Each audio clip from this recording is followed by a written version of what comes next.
A graça e paz, meus irmãos. Considerando os problemas técnicos da última transmissão, nós estamos disponibilizando a gravação da aula introdutória a respeito da nossa nova série de estudos bíblicos, a Família da Aliança. E caso você tenha alguma colaboração, algum insight ou até mesmo dúvida, fique à vontade para colocar no chat que em tempo oportuno nós iremos responder. Pois bem, o tema do nosso estudo bíblico, como já dito, é a família da aliança.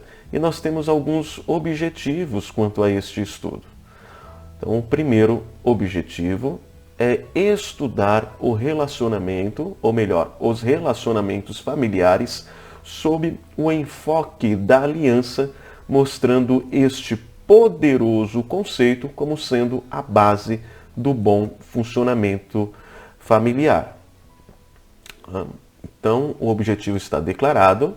A ideia é que nós estudemos os relacionamentos familiares sob esta perspectiva, sob este enfoque, o enfoque da aliança, mostrando como este enfoque, como o conceito da aliança é primordial para o bom funcionamento das nossas famílias. Mas é importante que nós conceituemos ou definamos alguns termos, os termos essenciais, os termos importantes, que obviamente são família e aliança. Em outros momentos, em alguma outra circunstância da história, talvez isso fosse desnecessário. Mas hoje em dia é importante que nós definamos e que estabeleçamos o que nós queremos dizer com família, com o termo família. Nesta época, neste período de relativização, é muito importante que o façamos. Então, a família, de acordo com o conceito bíblico, é formada por um homem e uma mulher que constituem o núcleo familiar. E este casal tem o potencial para a geração de filhos. Então, o que é essencial para a geração de filhos é ter um homem e uma mulher.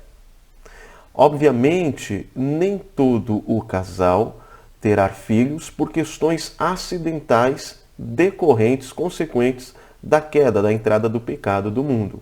Pode ser uma dificuldade do casal em termos físicos, genéticos ou algo do tipo, mas isso é um acidente. No entanto, o essencial, que é um homem e uma mulher que assumem um compromisso diante de Deus, diante dos familiares, amigos e principalmente do Estado, estes são constituídos como uma família, como um núcleo familiar que pode gerar filhos. E esta família pode estar inserida dentro de uma família maior ou clã. O meu ponto aqui é deixar claro que nós vamos falar das relações familiares, mas pensando no núcleo familiar. Homem e mulher, marido e esposa e filhos. Não vamos falar das relações de avô para com neto, de neto para com avô, de tios, sobrinhos. Este não é o ponto. Vamos falar deste núcleo familiar. E o que nós queremos dizer com aliança? Pois bem, aliança ela é um tratado entre partes que as levam a um relacionamento vinculado, ou seja, um relacionamento de interdependência, que inclui promessas que são seguidas de regras, estipulações, responsabilidades e obrigações. Então a aliança nós entendemos como sendo um tratado, um pacto, um acordo. E neste acordo há regras, estipulações e promessas que as partes fazem umas às outras. E este relacionamento é pautado a partir destes votos, deste pacto, desta aliança. Logo, por ora, nós podemos definir família da aliança como constituída de um núcleo, marido e esposa, com potencial de gerar filhos, que seguem estipulações, regras, promessas e responsabilidades determinadas pelo próprio Deus. Isto é importante. Eu acrescento aqui que estas estipulações, estas promessas, são estipuladas pelo próprio Deus. Nós vamos ver isso mais a fundo, mas o ponto é Deus que institui o casamento. Logo, é Ele que determina as estipulações, as promessas e os votos que nós devemos fazer aos nossos cônjuges. O ponto é que eu não posso, a partir dos meus interesses pessoais ou perspectiva pessoal a respeito da realidade, inventar quais são as promessas que eu vou seguir. Por exemplo, eu não posso dizer: a minha promessa e o meu voto com você, o meu acordo com você é que tenhamos um relacionamento aberto, onde não haja fidelidade. Não, essas estipulações, este acordo está sendo estabelecido a partir da minha perspectiva, dos meus interesses, não daquilo que Deus estipulou. A família da aliança é uma família que se submete a estipulações, regras e promessas estipuladas por Deus. Mas por que as coisas devem ser assim? Porque há este estabelecido conceito do que é uma família, porque há regras e estipulações já pré-determinadas. Bem, as coisas são assim e devem ser assim, primeiramente porque elas são ordenanças. Elas são leis instituídas por Deus. E o Senhor Deus pode instituir leis, pode instituir as suas ordenanças, porque Ele é o Criador de todas as coisas. E como Criador, Ele tem os direitos autorais de sua criação. É Ele que determina a existência, o significado daquilo que Ele criou, bem como o sentido. A existência é o ser, o significado é a definição daquele ser e o sentido são as funções, o que ele faz, o seu propósito. E nós podemos aplicar estas verdades ao conceito de casamento. É Deus que institui o casamento, é Ele que dá significado, é Ele que define o que é casamento e é Ele também que estabelece a função e os propósitos do casamento e da família, bem como as responsabilidades dos integrantes do núcleo familiar. Mas primeiro entendamos o que nós queremos dizer por ordenanças ou leis. Leamos o texto de Jó, capítulo 28, do versículo 22 ao 28.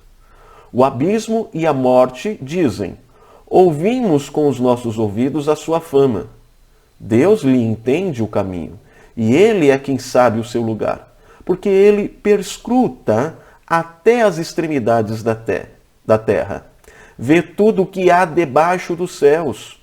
Quando regulou o peso do vento e fixou a medida das águas, quando determinou leis para a chuva e caminho para o relâmpago dos trovões, então viu ele a sabedoria e a manifestou. Estabeleceu-a e também a esquadrinhou. E disse ao homem: eis que o temor do Senhor é a sabedoria, e o apartar-se do mal é o entendimento. Observe, é Deus que, por meio das suas ordenanças, por meio das suas leis, regula o peso do vento, fixa a medida das águas, e Ele também determina leis que regulam o processo da chuva, o caminho para o relâmpago e dos trovões. E isto é a manifestação da sabedoria de Deus. Deus manifesta a sua sabedoria no ato providencial de governar e reger todas as coisas a partir de leis que Ele mesmo institui. Leis da física, leis da natureza, você pode dizer assim. A lei da gravidade é um exemplo dela, é um exemplo dessas leis. Tudo isso é instituído por Deus. E Deus ordena todas as coisas a partir destas leis, ainda que Ele não se submeta a elas, segundo a sua vontade, Ele pode até mesmo agir contra elas, né? Mas só Ele pode fazer isso, só Ele tem essa prerrogativa sobrenatural e soberana de agir deste modo, no que se refere as leis que ele mesmo institui, porque ele não está subordinado a elas. Antes, ele, como Deus soberano que é, ele as institui. Pois bem, caminhamos aqui e vejamos a definição de ordenanças a partir do entendimento de Abraham Kuyper. Abraham Kuyper diz o seguinte: toda vida criada necessariamente traz em si mesma uma lei para a sua existência, instituída pelo próprio Deus. Assim, há ordenanças para o firmamento acima e ordenanças para a terra embaixo, por meio das quais este mundo é sustentado. E como o salmista diz, estas ordenanças são servas de Deus. Consequentemente, há ordenanças de Deus para nossos corpos, para o funcionamento dos nossos corpos, para o sangue que corre em nossas artérias e veias, bem como para nossos pulmões, como o órgão da respiração. Prossegue Abraham Kuyper. Há ordenanças de Deus para regular nossos pensamentos, a questão das leis da lógica. Ordenanças de Deus para a nossa imaginação no campo da estética, conceitos do que é belo e do que não é. E também ordenanças estritas de Deus para toda a vida humana no campo da moral. Observe, Deus estabelece, obviamente, leis morais, mas ele não se limita a estas leis morais. Ele estabelece leis para tudo que existe. Porque ele é o que traz o que existe à existência, é ele que determina o significado e o sentido a partir destas leis. E estas leis expressam a vontade de Deus para aquilo que existe, bem como expressa a sua soberania e sua sabedoria. E o temor do Senhor, conforme o texto que nós lemos em Jó, é reconhecer isso. É reconhecer a sabedoria de Deus por meio das leis que revelam a sua vontade para tudo que existe. Abraham Kuyper continua: a ordenança de Deus determina o curso do menor asteroide, tanto quanto a órbita do astro mais poderoso. Do mesmo modo, estas ordenanças morais de Deus descem aos menores e mais particulares detalhes, declarando para nós em que cada caso deve ser considerado como a vontade de Deus. Então, quanto a famílias, Deus instituiu leis para o bom funcionamento da família. Observe, quando há quebra, transgressão de qualquer lei de Deus, não só no campo da moral, há consequência de morte. Essa morte pode ser imediata ou gradual. Então veja, se eu quebrar a lei da gravidade, eu posso literalmente quebrar a cara, né? Eu posso vir a óbito, dependendo da altura que eu me lance sem considerar esta lei da gravidade, né? Não significa que um paraquedista ele quebre leis. Ele está lidando com outras leis da física que permite com que ele fique até certo ponto a mais, né, no ar e desça em segurança. Ele está considerando outras leis. Então ele o faz com uma certa segurança, porque ele leva em consideração outras leis que permitem com que ele pouse em segurança, né? Mas quando eu ignoro essas leis, eu corro o risco de morrer, né? Do mesmo modo, quando uma família ignora uma lei estabelecida pelo Senhor quanto ao bom andamento familiar, ela pode gerar morte no seio da família de maneira abrupta ou até mesmo gradual. A família vai morrendo em algum aspecto do relacionamento. E há leis ou princípios que estabelecem o que é uma família, que definem o que é a família. Nós podemos tirar esses princípios, por exemplo, do texto de Gênesis, no capítulo 2, versículo 18 ao 24. Ali nós temos o estabelecimento e a instituição da família pelo Senhor. Disse mais o Senhor Deus: não é bom que o homem esteja só, far-lhe-ei uma auxiliadora que lhe seja idônea. E aí você tem 3 pontos, nos lembrando que há mais texto aí neste intervalo, né? Que é aquele texto que fala que o homem dava nome aos animais, Todavia, ele não achou uma auxiliadora que lhe correspondesse, ele não achou ninguém que lhe fosse correspondente, que lhe fosse idônea, né? Essa daí é a ideia de idônea. Então o Senhor Deus fez cair pesado sono sobre o homem e este adormeceu. Tomou uma das suas costelas, ou seja, do seu lado, e fechou o lugar com carne. E a costela, o pedaço que Deus tirou do homem, o Senhor Deus transformou-a numa mulher e lhe a trouxe. E disse o homem: esta, afinal, é osso dos meus ossos e carne da minha carne. Chamar-se-á varoa, porquanto do varão foi tomada.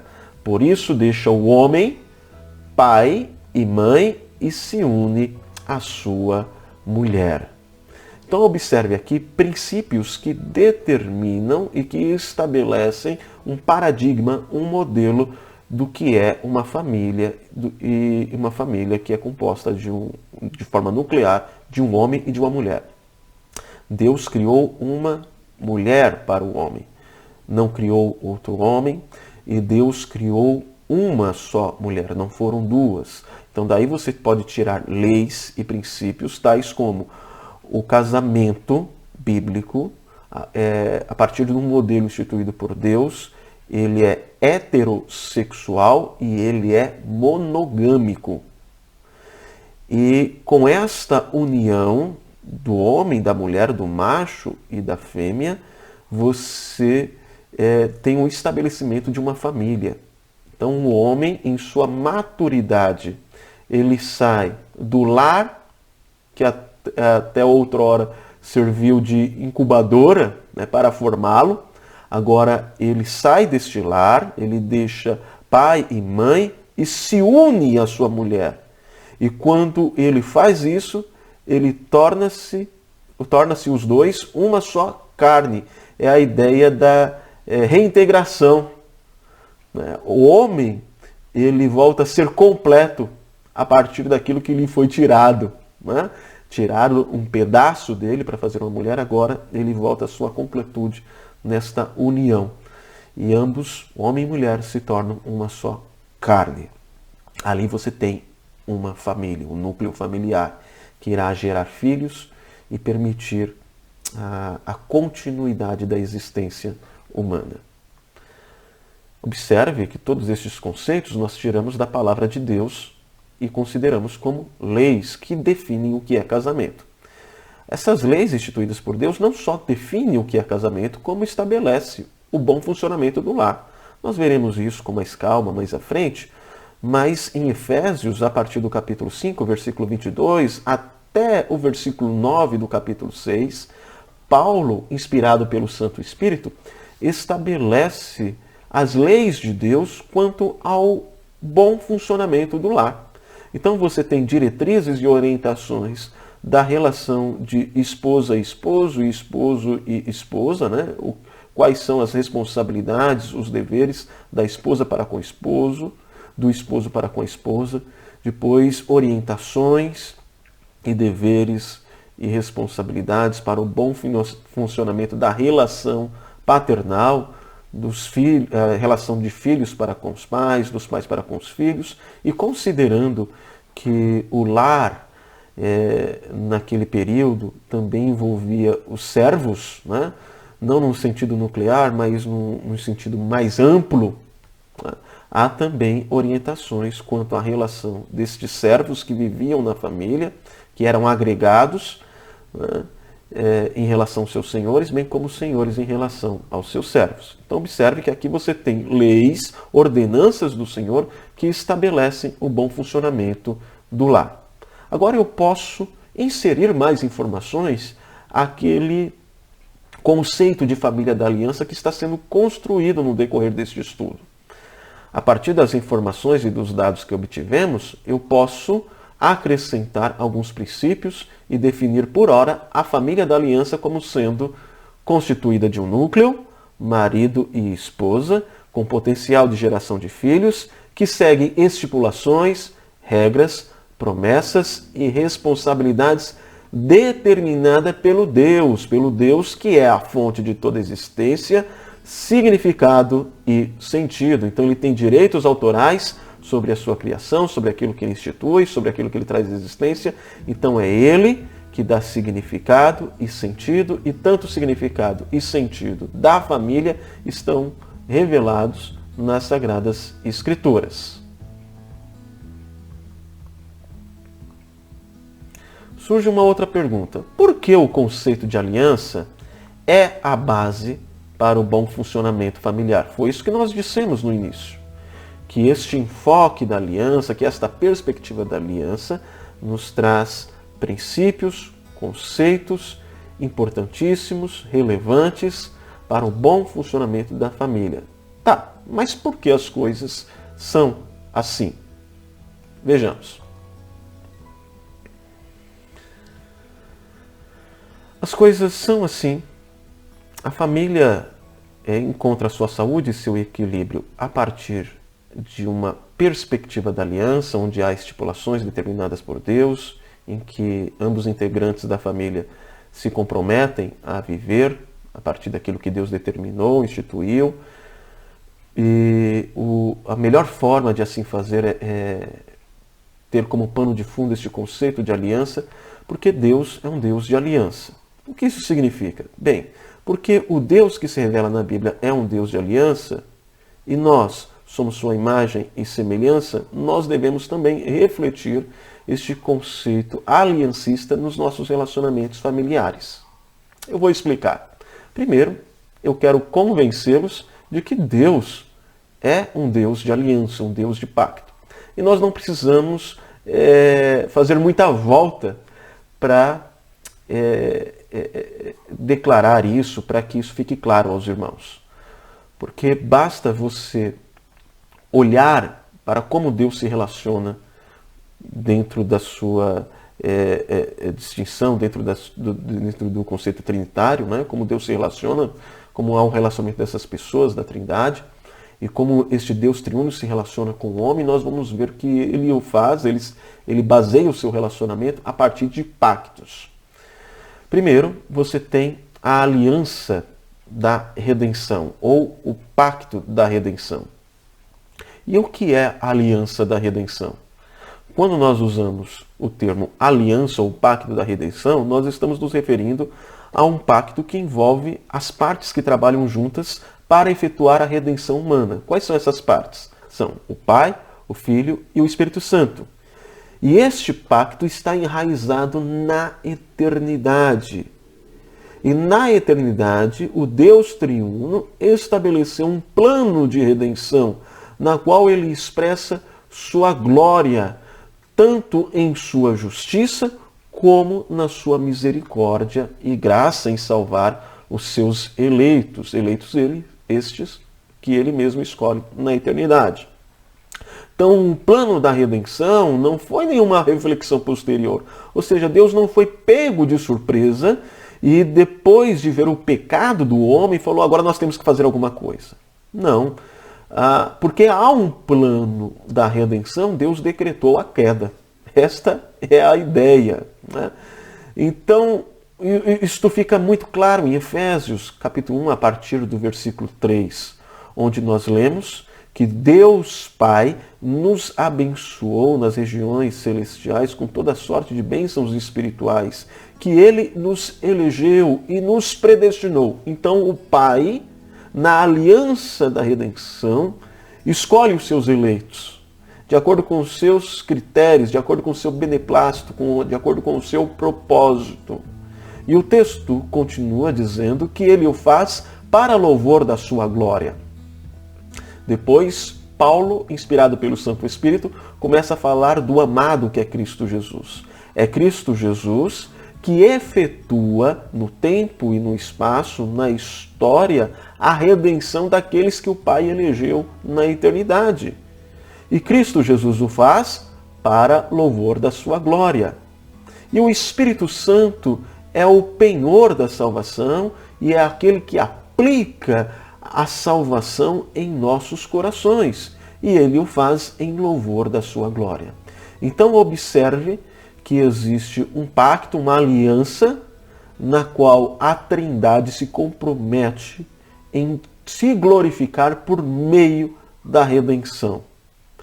E nesta aliança da redenção, na economia da Trindade, tanto o Pai quanto o Filho e o Espírito Santo têm funções distintas. Agora observe que esta redenção é possível porque houve uma aliança entre as pessoas da Trindade. A aliança que nós chamamos de aliança da redenção. Pois bem, mas Deus entra em aliança também com os seres humanos. O primeiro pacto, a primeira aliança com os seres humanos é chamada de aliança das obras ou pacto de obras. O pacto inicial que Deus fez com a humanidade foi um pacto de obras. Neste pacto, segundo a Confissão de Fé de Westminster, em seu capítulo 7, no parágrafo 2, nós lemos: foi a vida prometida a Adão e nele a sua posteridade sob a condição de obediência perfeita e pessoal. A condição é vinculada a este primeiro pacto. Essa é uma condição de obras. Vida é prometida como recompensa por obediência, por satisfazer a condição do pacto. O que nós estamos querendo dizer? Lembre-se, Deus criou Adão, posteriormente Eva. E Deus faz um pacto com Adão. Adão é o cabeça, é o representante de toda a humanidade. Como representante de toda a humanidade, nós temos aqui as partes, Deus, e o representante de toda a humanidade, Adão.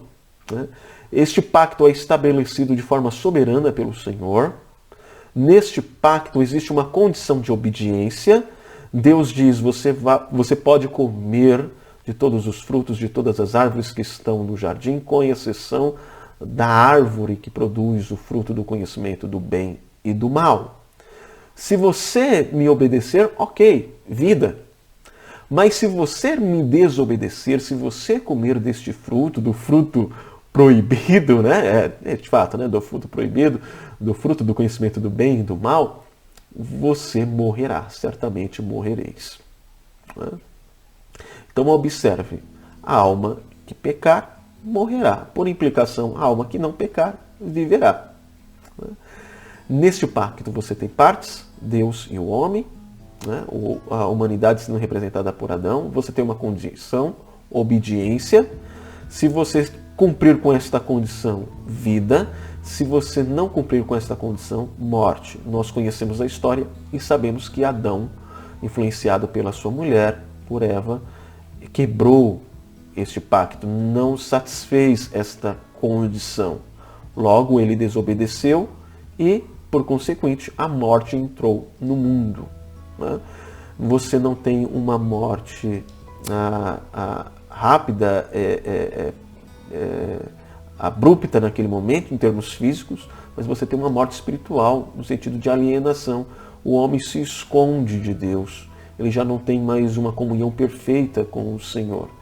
E esta morte, ela se estende a toda a humanidade, a todos os filhos de Adão, e faz com que todos os homens nasçam mortos, espiritualmente falando, ou seja, alienados de Deus. E esta morte, ela caminha para a morte física, e se não houver arrependimento, se não houver fé, se não houver redenção, ela culmina na morte eterna. Então são esses três aspectos da morte. A morte em termos de depravação total, de inabilidade espiritual em relação a Deus, de alienação em relação a Deus, a morte física e, por fim, a morte eterna. Pois bem, Adão, ele entra em aliança com Deus. Deus assim o determina. Ele não cumpre com a condição que Deus impõe. E ele perde, então, o acesso a uma segunda árvore, que é muito importante no Jardim do Éden, que é a árvore da vida. Ele não pôde obter aquela recompensa porque ele falhou. Ele falhou nesta relação pactual com Deus. Mas aí vem a aliança da graça. E o que é a aliança da graça? O homem é condenado pelo pacto, ou seja, pelo pacto de obras.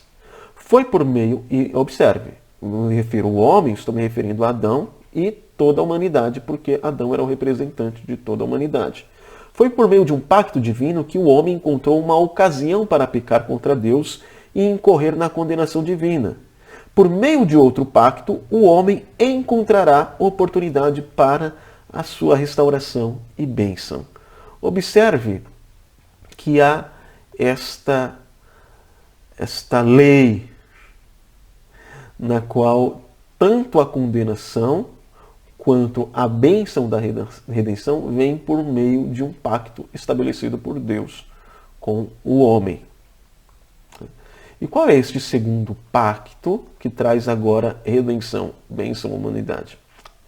É o pacto da graça, ou aliança da graça. Quanto a este pacto, a Confissão de Fé de Westminster, agora em seu parágrafo 3º do capítulo 7º, nos diz: tendo se tornado o homem, pela sua queda, incapaz de vida por este pacto, o pacto de obras, aprove ao Senhor fazer um segundo pacto, geralmente chamado de o pacto da graça. Nesse pacto, ele oferece livremente aos pecadores a vida e salvação por Jesus Cristo, exigindo deles fé nele para que sejam salvos e prometendo dar o seu Santo Espírito a todos os que estão ordenados para a vida, para dispô-los e capacitá-los a crer. Nós sabemos que este pacto, o pacto da aliança, ele foi administrado de maneiras diferentes, no Antigo Testamento e no Novo Testamento. No Antigo Testamento, você tem a promessa do Messias. O sistema sacrificial eram sombras daquilo que o Messias, Cristo Jesus, faria. Mas esse sistema sacrificial também exigia fé. Fé na providência de Deus em redimir o seu povo. Quando nós chegamos no Novo Testamento, este pacto ele é administrado de uma maneira diferente. Por quê? Porque as promessas do Antigo Testamento são cumpridas em Cristo Jesus, que é a realidade para a qual as sombras do Antigo Testamento apontavam.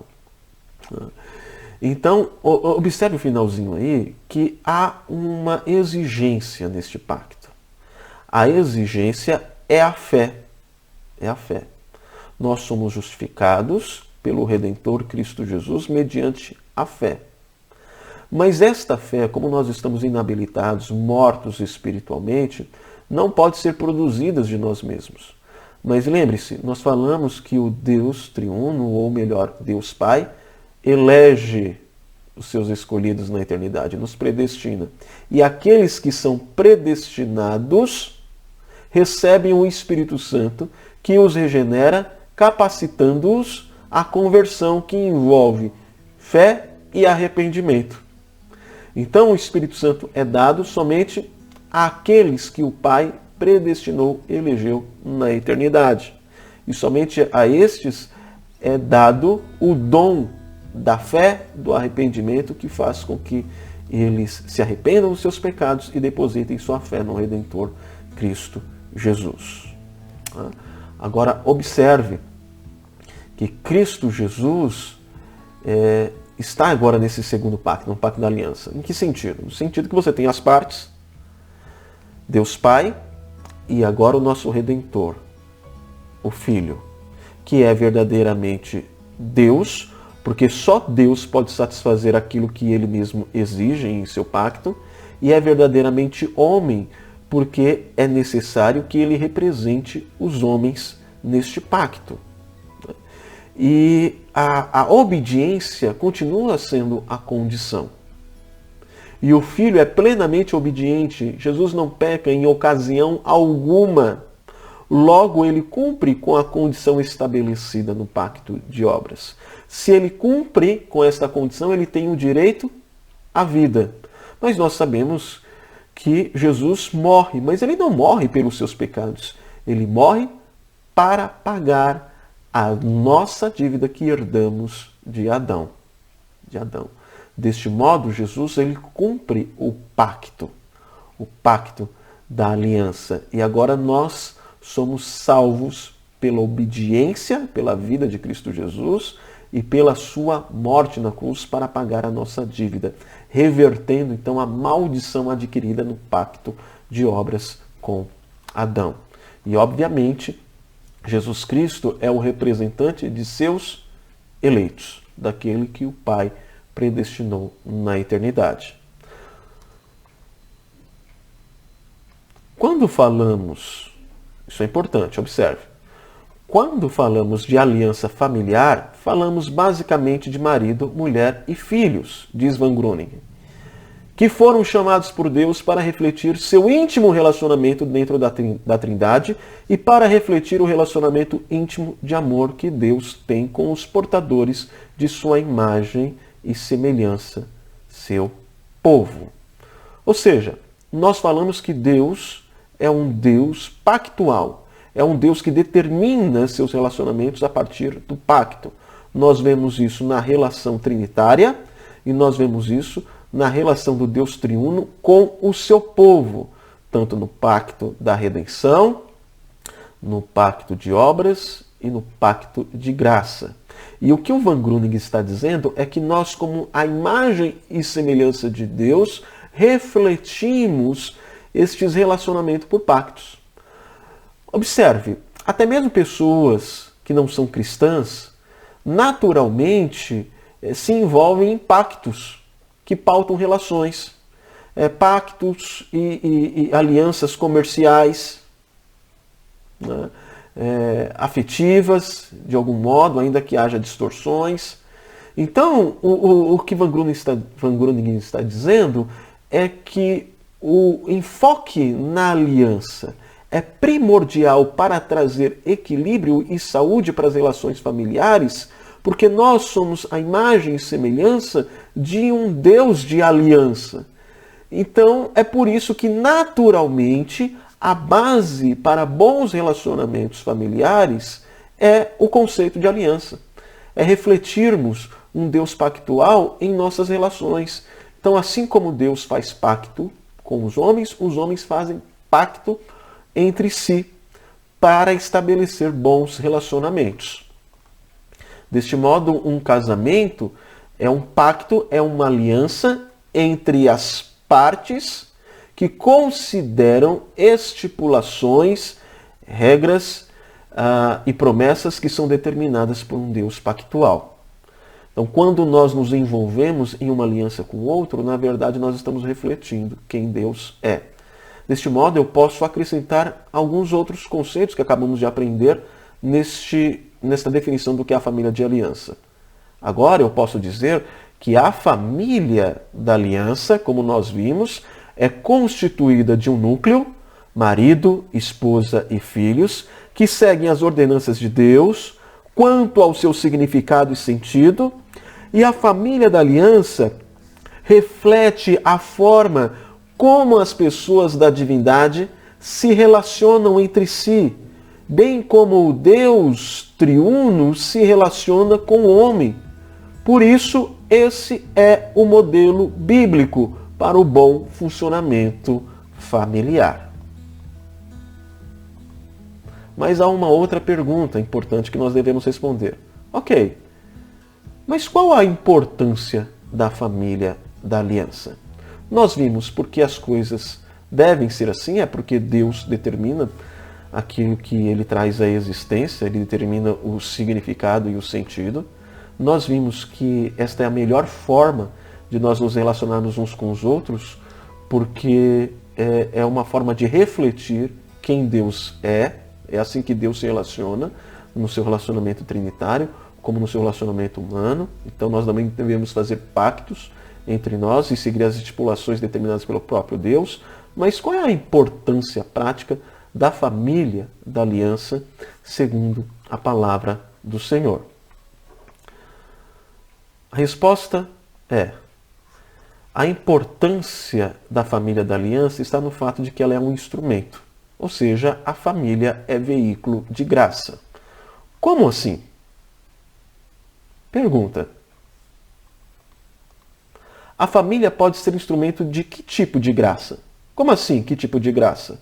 Ora, consideremos dois aspectos da graça. A graça comum e a graça especial. E a pergunta é, em que tipo de graça a família pode ser instrumento? A família, ela transmite que tipo de graça? Graça comum ou graça especial? O que você acha? Bem, se você respondeu que a família ela pode transmitir tanto graça comum quanto graça especial, você acertou. Pensemos em uma família constituída por pessoas não crentes. E suponha que isso, você com certeza tem alguns exemplos, né? Suponha que esta família inconscientemente segue algumas leis determinadas por Deus para um bom relacionamento. Por exemplo, a fidelidade conjugal. Um casal de ateus. Eles são fiéis uns aos outros. Eles vão colher bênçãos temporais do fato de estarem obedecendo, ainda que inconscientemente ou não propositadamente, tendo Deus como referência, essa lei? Claro que eles vão colher bênçãos disso. Né? Vão ter uma família bem firmada, bem estabelecida, e vão colher bênçãos temporais disso. E isso há de influenciar outras pessoas. Ou seja, uma sociedade constituída de famílias equilibradas é uma sociedade boa. Isso é graça comum.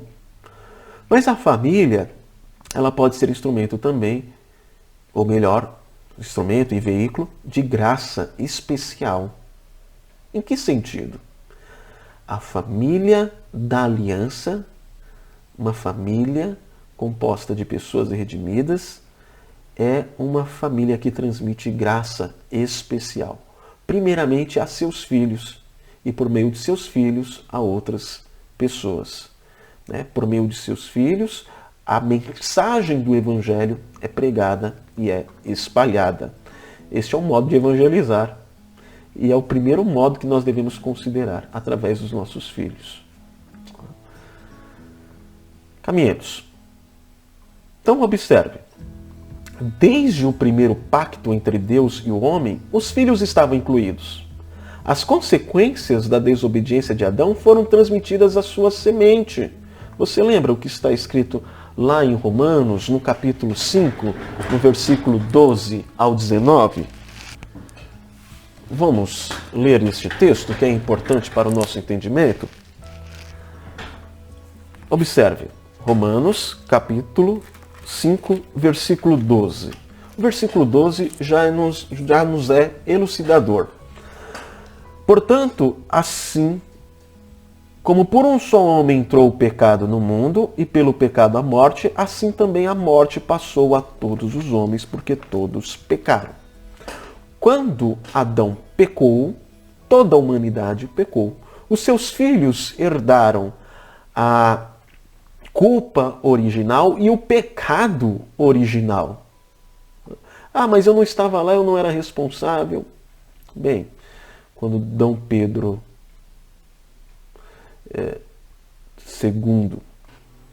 Dom Pedro I disse independência ou morte, ele o fez representando todos os brasileiros, até mesmo aqueles que não haviam nascido. E nós estávamos representados por ele.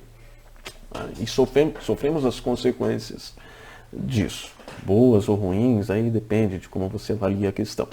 Mas o fato é que Adão, como nosso representante, falhou e todos nós falhamos em Adão. Isso foi passado aos seus filhos. O ponto da afirmativa aqui é que o primeiro pacto entre Deus e o homem, os filhos estavam incluídos. As consequências da desobediência de Adão foram transmitidas à sua semente. O pacto de obras incluía as crianças, ou seja, os filhos de Adão. Todos herdaram a natureza pecaminosa.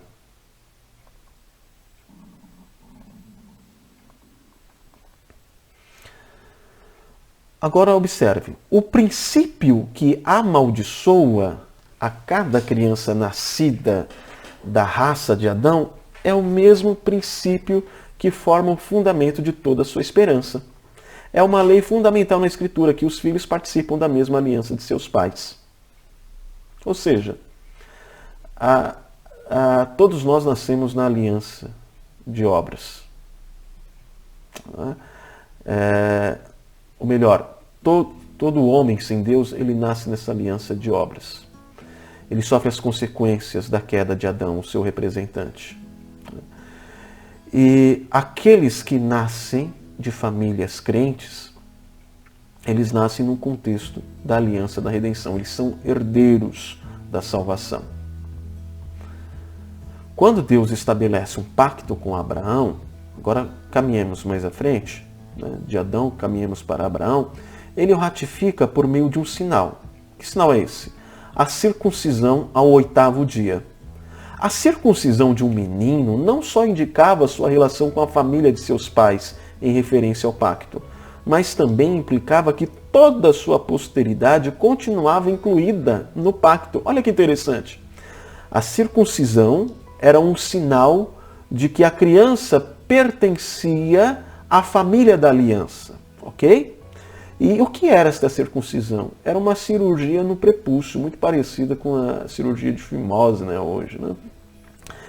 E quando o menino era circuncidado, isso indicava não só sua relação com a família de seus pais em referência ao pacto.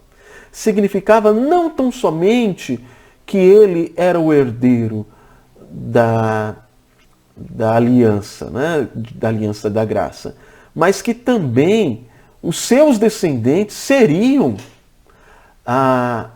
herdeiros desta aliança. É por isso que é o órgão masculino que é circuncidado, mostrando ali a continuidade da sua posteridade. Ali havia cirurgia mostrando que aqueles que nasceriam do menino também estariam ligados e receberiam a promessa da aliança da graça. Nesse sentido, a família é o veículo que transmite a mensagem da aliança da graça. Pode-se dizer, portanto, que no casamento, ou seja, no núcleo familiar, o casamento, o núcleo familiar é o meio pelo qual Deus nos fez nascer e viver como uma família da aliança. Há pessoas aqui que desfazem até mesmo do fato de terem nascido num lar evangélico e o fazem de maneira involuntária. Isso geralmente acontece quando eles se deparam com um testemunho dramático de conversão de alguém que viveu uma vida em pecado, em todos os sentidos, e que por fim foi alcançada por Cristo Jesus e se converteu. E aí alguém que foi criado na igreja diz, puxa, mas eu não tenho nem noção de quando eu comecei a crer em Cristo Jesus. Sempre fui criado num lar evangélico. E que bênção é isso? Observe, pode-se dizer que o casamento é o meio pelo qual Deus nos fez nascer. Ou seja, se você foi criado no seio evangélico, Deus te elegeu e determinou que você nascesse numa família cristã. E que você vivesse no contexto de uma família da aliança. E que você fosse ensinado a respeito dos caminhos do Senhor pelos seus pais. Então, logo na tenra idade, você foi poupado de alguns pecados que marcaram, que deixaram cicatrizes, pessoas que se converteram na maturidade. E o nosso procedimento em família, determinado por Deus, prega o Evangelho para os herdeiros da aliança. Olha que interessante, você nasceu numa família da aliança, agora você constitui um relacionamento, você agora se casa com alguém temente ao Senhor, forma outra família da aliança, e agora você prega o Evangelho para os herdeiros da aliança, que são seus filhos, os quais esperamos que preguem aos filhos deles. Então perceba que os nossos filhos são herdeiros desta aliança. E obviamente, para que eles recebam esta herança, a herança da salvação, eles devem cumprir com uma condição. Que condição é essa? Como nós vimos, é fé e arrependimento. Ou arrependimento pelos seus pecados e fé em Cristo Jesus. E nós não podemos produzir arrependimento e fé a partir de nós mesmos. Mas aí Deus, em sua graça, envia o Espírito Santo aos eleitos para que esses cumpram com esta condição. Né? O ponto é, eu não estou dizendo que necessariamente os meus filhos serão salvos. Eu como cristão, como pai cristão. mas eu posso dizer que eles são herdeiros da aliança. Como assim? Suponha que eu diga, ou melhor, suponha que você seja um herdeiro de uma grande herança, de uma quantidade infinita aí de dinheiro. Já pensou? E seu pai diga assim, ok, eu vou passar tudo para o seu nome. Sob a seguinte condição, em sua maturidade, quando você completar 18 anos, você vai ter que usar 20%, 30% da herança que lhe está disposta, né, da herança que vai ser dada a você, você use 20% a 30% nos seus estudos. E esta é a condição para você ter esta herança, ok? Se você cumprir com esta condição, a herança é sua. Se você não cumprir, a herança não é sua. Ok. Suponha que você diga, não, eu não quero estudar. E você o faz na maior idade. Ok. Antes daquele ponto de você ter tomado essa decisão, não houve nenhum problema de você ser considerado como herdeiro da aliança. Você era. Depois você abdicou de ser herdeiro porque você não cumpriu com a condição. De igual modo, eu posso dizer a respeito dos meus filhos que eles são herdeiros da aliança, da graça, da promessa de salvação.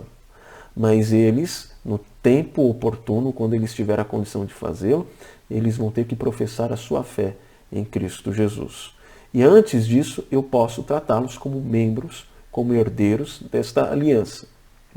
Depois, suponha que ele, a despeito de todo o ensinamento e de todo o contexto em que ele foi inserido, ele se rebele e diga, não, eu não sou cristão, eu não sirvo ao Senhor. Aí ele não estaria cumprindo com esta condição naquele momento, se rebelando contra o Senhor.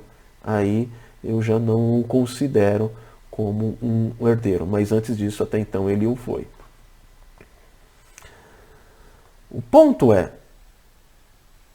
que a família da aliança, como nós vimos, é constituída de um núcleo: marido, esposa e filhos que seguem as ordenanças de Deus quanto ao seu significado e sentido, e a família da aliança reflete o Deus triuno em seus relacionamentos e tem consciência, olha o que nós estamos aprendendo há pouco, que nós falamos há pouco, e tem consciência de sua instrumentalidade para proclamar a graça por meio do exemplo e dos herdeiros da aliança. Então veja, quando eu me comprometo como família a seguir os desígnios, as orientações, as diretrizes que Deus institui para o bom funcionamento do casamento, da família, da aliança, eu estou servindo de exemplo, eu estou proclamando o Evangelho a outras pessoas, mas principalmente aos meus filhos.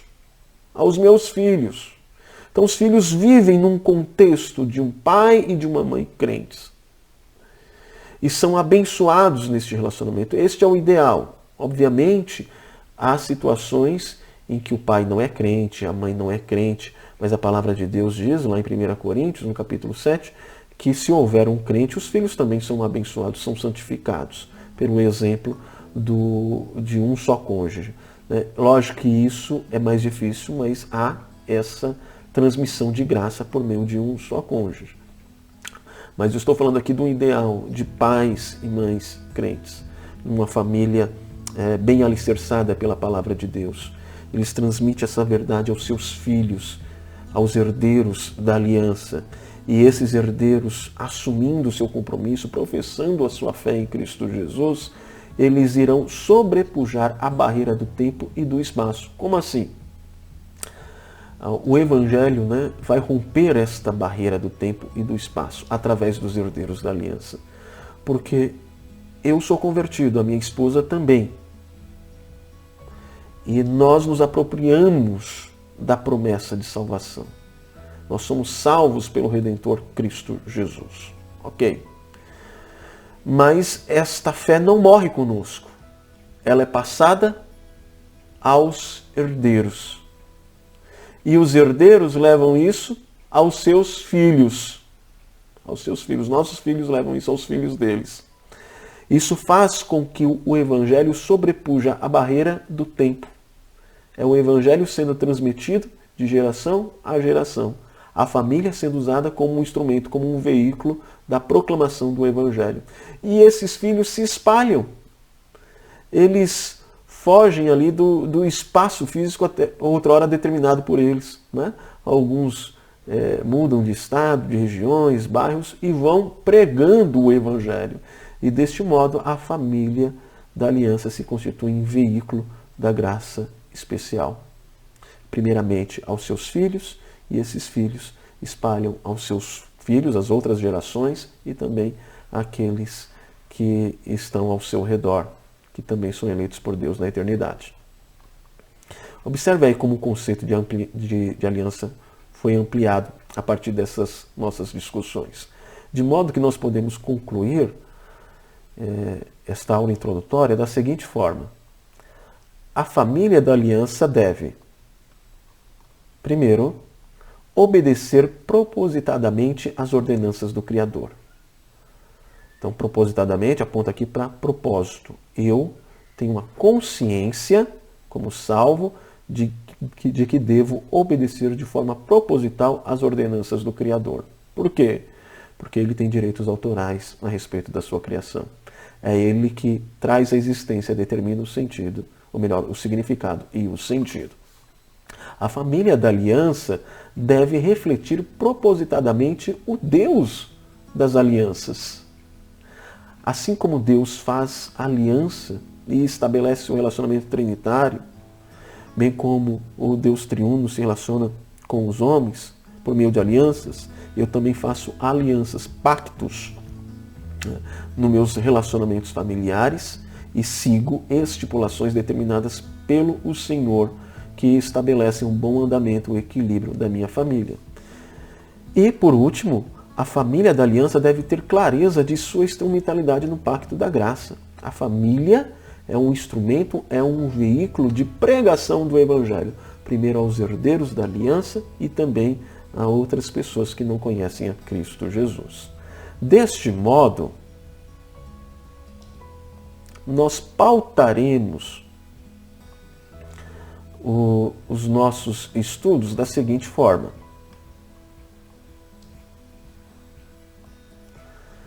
Procuraremos responder as perguntas: o que Deus ordena quanto ao significado, sentido e papéis e responsabilidade dos integrantes do núcleo familiar? O que Deus espera do marido, da esposa e dos pais e dos filhos? Quais são as orientações do Senhor? Quais são as estipulações? Quais são as responsabilidades determinadas pelo Senhor quanto ao meu papel dentro da família da aliança? Nós vamos tratar disso. Em segundo lugar,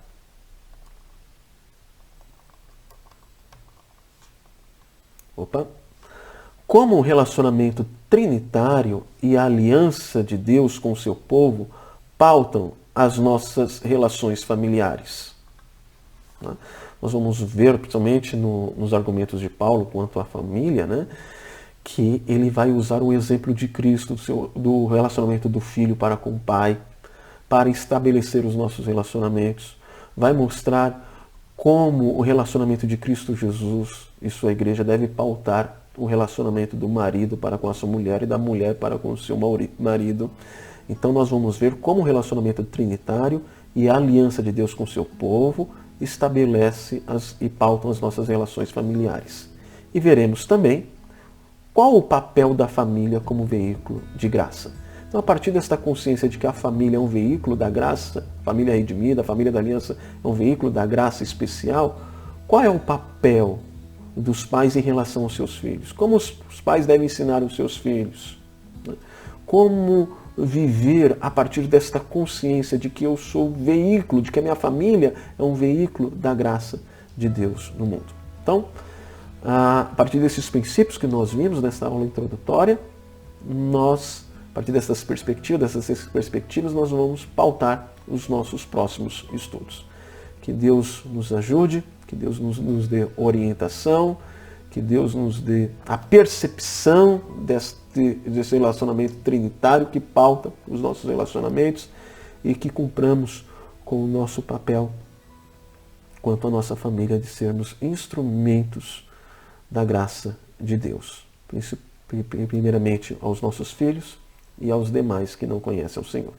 Deus os abençoe e até os próximos estudos. Fique com Deus. Um grande abraço.